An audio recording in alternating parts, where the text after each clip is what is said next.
I would like to point out that I think I was ahead of the curve as far as how bad the Red Sox are this year from not just their record, but kind of a meta perspective, because I wrote that post about Dustin Pedroia back when the whole Kevin Youkilis, Bobby Valentine thing happened, because I felt like a lot of people, for whatever reason, when Pedroia called out Bobby Valentine for criticizing Kevin Youkilis, were like totally behind him on that. They were like, "Go Pedroia, tell that mean man, leave Kevin Youkilis alone." And I was just thinking, like, well, it's fine for him to think that way, but even if Bobby Valentine is wrong, it's like the manager is allowed to criticize the players publicly. The players cannot criticize the manager publicly. That's just not the way the power structure works. And when that happened, I thought, like, that's just showing everything is kind of backwards with the Red Sox organization, which for whatever reason, like, everybody at the time just thought, like, yeah, Dustin Pedroia is supposed to be somehow ahead of Bobby Valentine in the pecking order. I guess it's because he's not their Derek Jeter, but he's as close a thing as they have to that. He's their long-lasting player that leads by example. He's not... for some reason, it never got to be David Ortiz around there. And I think maybe it's got the steroids have something to do with it, with the accusations. And some of it might just be because he's got that Nick Swisher, like, too lovable and happy personality, and he doesn't just go about his business. But, I mean, Dustin Pedroia is one of those guys that you hate as a Yankees fan, but if you played for your team, you love him. And I always said that about Kevin Youkilis, too. The guy, like, everything about him bothers me. And even going to the White Sox, everything about him bothers me. There's only a couple of players that non-Red Sox will bother me no matter what. And he's clearly one of them because he's on another team and I see him come to the plate and I want to throw up in my mouth.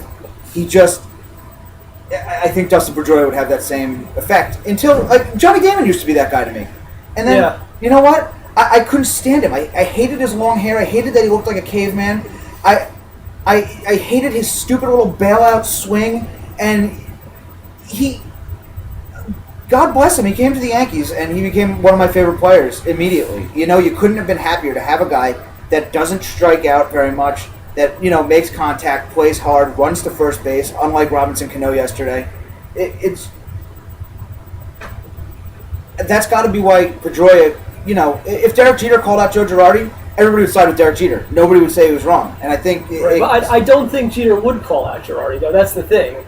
Like, that's just not something you do publicly. I think leading by example ends when you stop showing a good example. And that just wasn't a prudent thing for Pedroia to do. And I'm going to use this to give you your segue over to the Yankees.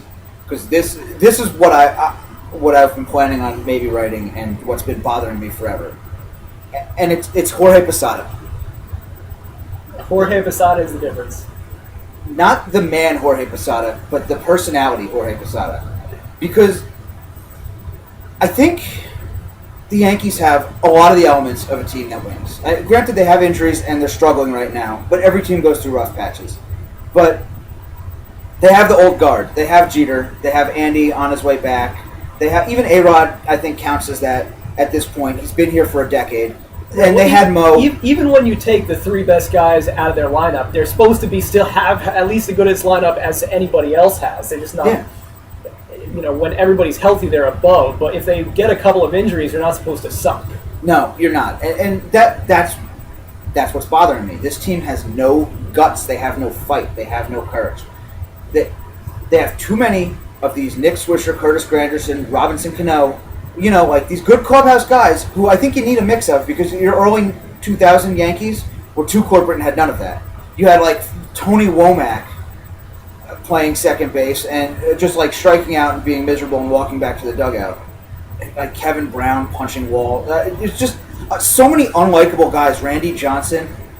The Yankees, Burnett and Swisher are what made the difference in 2009. I do want to say, though, before we leave the Red Sox, I think to a certain degree, this year's Red Sox has vindicated a little bit of the whole corporate Yankee thing. Maybe not corporate in the sense of detached, but in the sense of, like, just the Derek Jeter sense of, like, say the right thing, be a little bit boring, like, just kind of go about your business. I did kind of, for a while, get get irritated by that whole, like, we are the Red Sox, we have facial hair, we're sexy, badass. We don't Red clean Sox. our caps.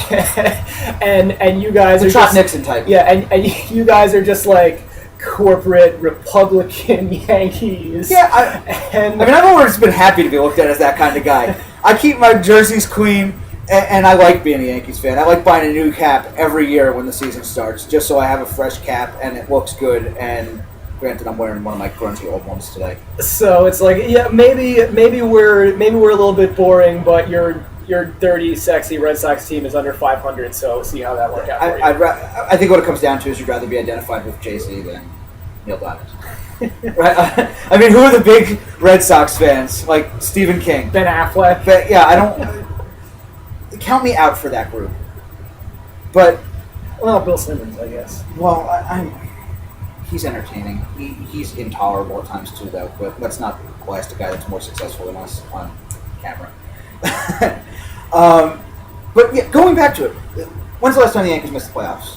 2008. Yes. You know what was missing 2008? Was it Posada? Jorge Posada. That was the only time in his career up until that point when he went on the DL. Remember, he had, I think it was a hip injury. Or no, it was a shoulder injury. He couldn't throw, and that's why they thought he couldn't come back. And that was right after we gave him the new contract.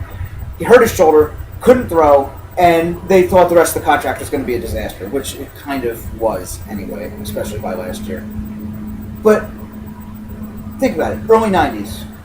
When did they start getting good? They bring in Paul O'Neill. They bring in Tino Martinez. Guys that are going to throw Gatorade containers in the dugout, break bats when they're angry, hit something, scream at somebody, get thrown out of a game. Up to 2001. Who's gone after 2001? Paul O'Neill's gone. Yeah. Retires right after that World Series. Tino Martinez is out the door, free I agent, I have never liked a player as much as I like Paul O'Neill in the last 10 years. Yeah, I mean, nobody has. Because that was what you want out of every baseball player. If every guy played like Paul O'Neill, you'd win 150 games a season. I'm determined. It doesn't matter what their stats are. I knew Paul O'Neill after every at-bat where he made out felt the same way as I did when I made an out in Little League. Yeah. I could see it. He wanted to cry probably. And you hear him talk about it during games now, and he's still the most emotional guy in Yankee Stadium. Well, maybe short of John Sterling, but I don't know about John Sterling anymore. I used to defend him, but some of these calls lately are getting off topic anyway. But, okay, so you're out of those guys. And then you have Jorge Posada left as the emotional leader of the clubhouse, right? And then you have all of these unlikable guys coming in, all these buttoned-up, straight-laced guys. And then Jorge Posada goes down in 2008, and then the team falls apart. And I'm not saying that they would have necessarily made the playoffs that year anyway. Look, the Red Sox were really good, and so were the Rays in 2008. And Jose Molina clearly wasn't cutting it. But then 2009 you come back, Jorge Posada leads off the season with a home run in Yankee Stadium to open up the new building, and you win the World Series later that year. And then you have him, and the team had fight. At least you knew that Jorge Posada is going to say something to a reporter and call somebody out if they're not hustling. Like I said earlier, Robinson Cano yesterday didn't. He hit a ground ball to third base. The third baseman bobbles the ball, and he's still thrown out by 2 steps because he didn't run out of the box. It's intolerable. It drives me insane, this guy. And they're going to pay him at the end of the season. Or when's he free agent? Next year? I don't remember his contract. This year or next year. They're going to give this guy like $20 million a year to swing at pitches at his eyeballs, and I don't know. It's just... I mean, you don't have anybody in the clubhouse. Numbers, but I guess what you're saying is without Jorge Posada, they've lost kind of that attitude that it's not okay to lose. Yeah, nobody gets in their face. They still have the attitude that winning is good, but they don't have enough of the attitude that losing is bad.